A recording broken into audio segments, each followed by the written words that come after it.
let's cook Kutsinta today.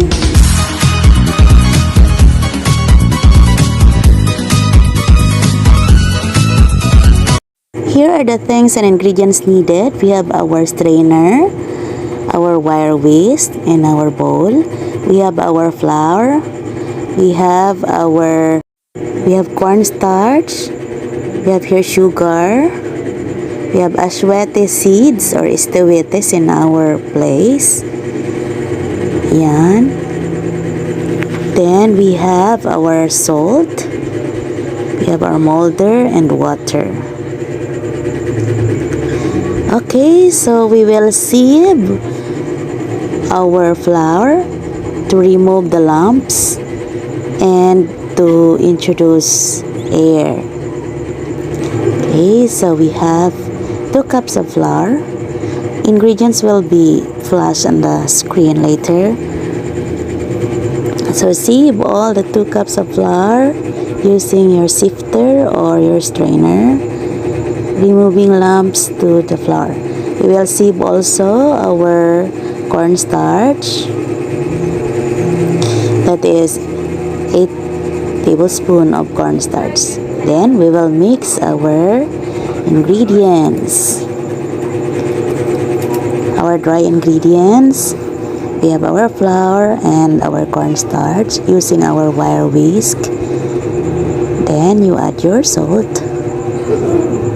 A pinch of salt only. Then mix well. Add your sugar. That is 3/4 cup of sugar. Actually, you can adjust. You can have it 1 cup. But for me, I prefer to use lesser sugar. Okay, all done.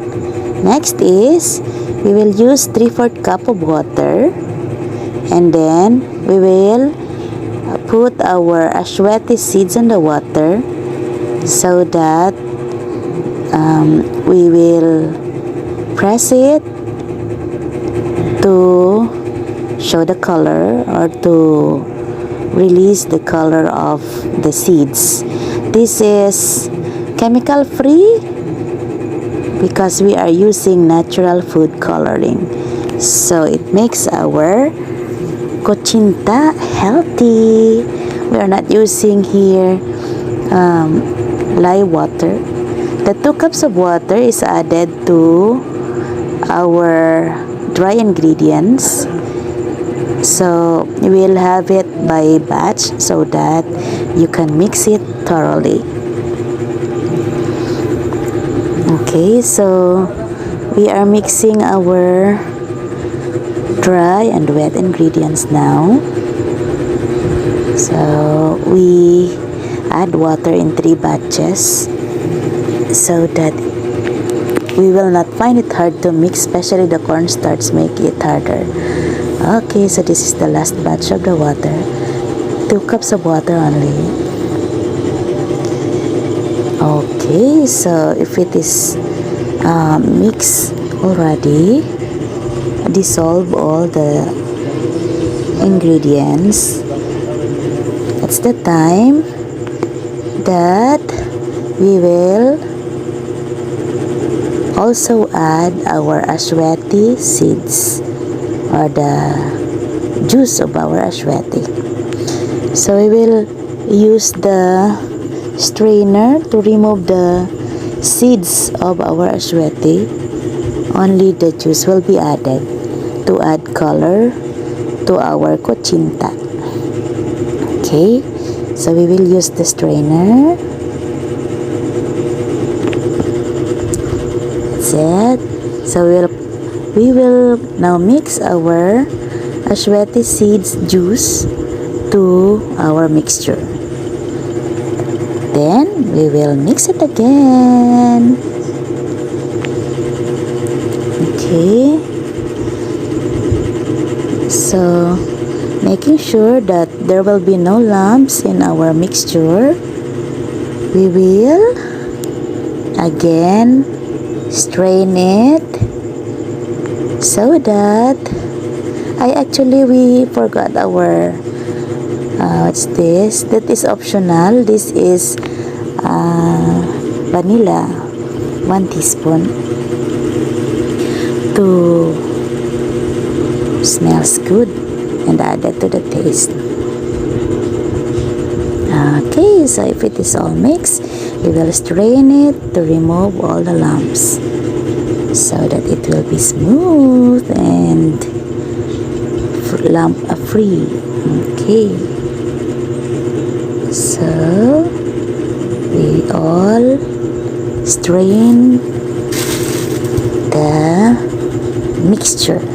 Okay, look at the lumps still there, so we will remove that one to have uniform taste. Okay, then in we are using medium molder. In one molder we use 3 cups of our mixture. Okay, so for 2 cups of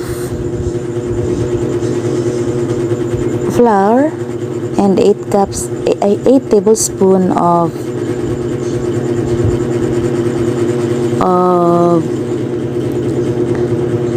what's this?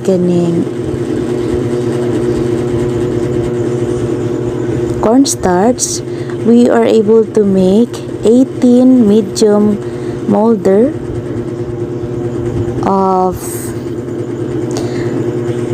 our Kutsinta.